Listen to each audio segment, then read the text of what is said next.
दोस्तों, अरविंद केजरीवाल की आम आदमी पार्टी ने गुजरात में अपनी जड़ें मजबूत करने के लिए एक बड़ा कदम उठाया है। ओबीसी समुदाय के कई वरिष्ठ नेताओं को पार्टी में शामिल किया गया है। इसमें पंचमहल जिले की हलोल विधानसभा सीट से 2022 के विधानसभा चुनाव में निर्दलीय उम्मीदवार के रूप में 58,000 से ज्यादा वोट हासिल करने वाले नेता भी शामिल हैं। केजरीवाल ने इन्हें राष्ट्रीय समन्वयक की भूमिका देते हुए पार्टी ज्वाइन कराई है। यह कदम गुजरात में आम आदमी पार्टी की लोकल बॉडी चुनाव और 2027 विधानसभा चुनाव की तैयारी के तौर पर देखा जा रहा है। वहीं यह घटना गुजरात की राजनीति में महत्वपूर्ण मानी जा रही है, क्योंकि ओबीसी समुदाय राज्य की आबादी का बड़ा हिस्सा है।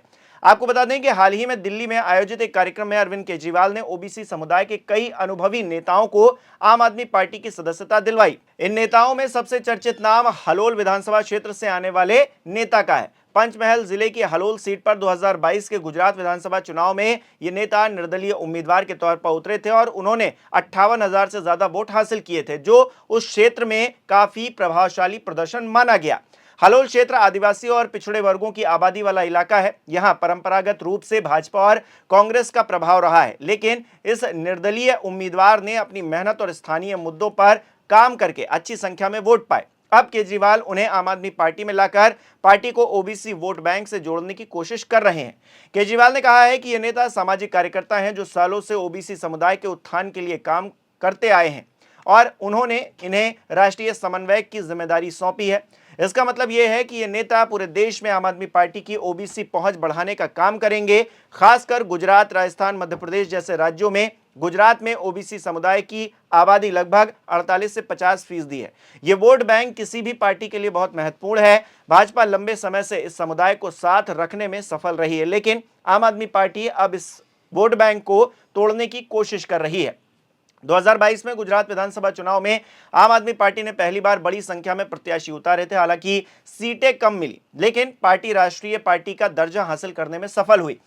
अब 2026-27 के चुनाव को देखते हुए आम आदमी पार्टी ओबीसी चेहरे को आगे बढ़ा रही है। हलोल के इस नेता ने बताया है कि उन्होंने सालों तक स्थानीय स्तर पर शिक्षा, स्वास्थ्य और रोजगार के मुद्दों पर काम किया। 2022 में निर्दलीय लड़कर उन्होंने साबित कर दिया कि लोग बदलाव चाहते हैं।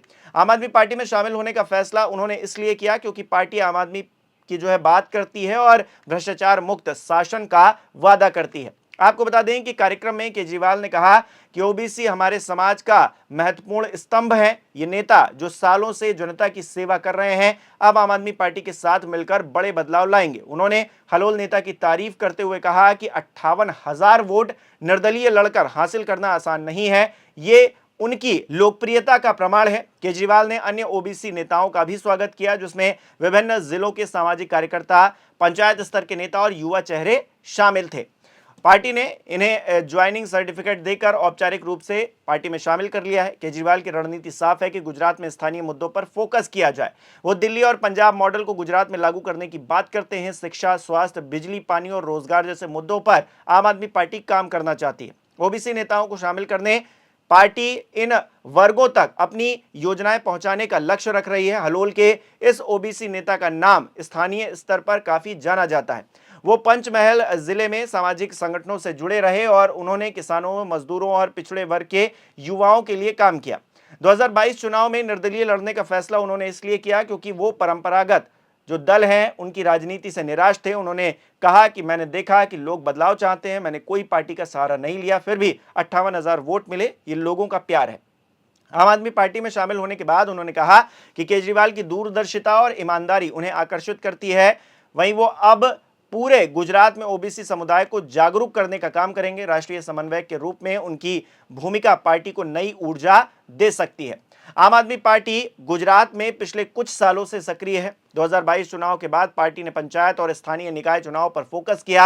हाल ही में कुछ जिलों में आम आदमी पार्टी ने अच्छा प्रदर्शन भी किया। अरविंद केजरीवाल ने गुजरात दौरे पर कई बार कहा कि 2027 में आम आदमी पार्टी सरकार बनाएगी और उन्होंने भाजपा और कांग्रेस दोनों पर हमला बोला। केजरीवाल का कहना है कि दोनों पार्टियां पुरानी हो चुकी हैं और भ्रष्टाचार में डूबी हुई हैं। आम आदमी पार्टी नई उम्मीद की किरण है। ओबीसी नेताओं को शामिल करना इसी रणनीति का हिस्सा है। गुजरात में पटेल, खेरी, ठाकोर, कोली जैसे ओबीसी समुदाय प्रभावशाली हैं।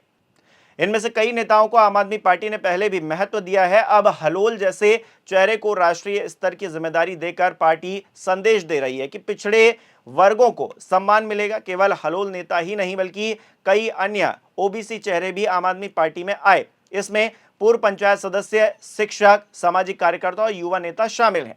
आपको बता दें कि एक नेता ने कहा है कि आम आदमी पार्टी में शामिल होकर हमें लगता है कि अब असली बदलाव संभव है। केजरीवाल जी गरीब और पिछड़ों की आवाज हैं। ये नेता पार्टी के गुजरात प्रभारी के साथ मिलकर काम करेंगे। वो गांव-गांव जाकर आम आदमी पार्टी की योजनाएं बताएंगे। खास तौर पर शिक्षा और स्वास्थ्य मॉडल पर फोकस होगा। भाजपा ने इस घटना को महत्वहीन बताया। भाजपा नेताओं का कहना है कि आम आदमी पार्टी गुजरात में कुछ खास नहीं कर पाएगी। वो कहते हैं कि ओबीसी समुदाय भाजपा के साथ मजबूती से खड़ा है। कांग्रेस ने भी कहा कि आम आदमी पार्टी पुरानी पार्टियों से बिखरे नेताओं को इकट्ठा कर रही है, लेकिन आम आदमी पार्टी का दावा है कि ये नेता नई सोच वाले हैं और जनता के मुद्दों पर काम करना चाहते हैं। जानकारी के मुताबिक अब इन नेताओं के पार्टी में शामिल होने के बाद आम आदमी पार्टी गुजरात में अपनी संगठनात्मक ताकत बढ़ाएगी। राष्ट्रीय समन्वयक के रूप में हलोल नेता पूरे देश में यात्राएं करेंगे। वो ओबीसी सम्मेलन आयोजित कर सकते हैं। 2027 के विधानसभा चुनाव में इन नेताओं की भूमिका अहम होगी। आम आदमी पार्टी का लक्ष्य है कि ओबीसी वोट बैंक का बड़ा हिस्सा हासिल किया जाए। केजरीवाल की ये रणनीति सफल हुई तो गुजरात में त्रिकोणीय मुकाबला देखने को मिल सकता है। भाजपा की सत्ता, कांग्रेस की पुरानी पकड़ और आम आदमी पार्टी की नई उम्मीद के बीच लड़ाई होगी। ओबीसी समुदाय शिक्षा, रोजगार, आरक्षण और किसानों से जुड़े मुद्दों से जूझ रहा है। आम आदमी पार्टी इन मुद्दों को उठाकर फायदा उठाना चाहेगी। हलोल नेता ने कहा है कि वो इन मुद्दों पर पार्टी के अंदर आवाज बनेंगे। वो चाहते हैं कि आम आदमी पार्टी की सरकार बने तो ओबीसी युवाओं को अच्छी शिक्षा और नौकरियां मिले। अरविंद केजरीवाल द्वारा ओबीसी वरिष्ठ नेताओं, खासकर हलोल के 58,000 से ज्यादा वोट हासिल करने वाले निर्दलीय उम्मीदवार को आप में शामिल करना पार्टी की गुजरात विस्तार रणनीति का हिस्सा है। ये कदम ओबीसी समुदाय को राजनीतिक मुख्यधारा में और मजबूती से जोड़ने की कोशिश है। वहीं अब देखना होगा कि ये शामिल होना कितना प्रभावी साबित होता है। क्या ये नेता गुजरात की जनता को आम आदमी पार्टी के पक्ष में ला पाएंगे?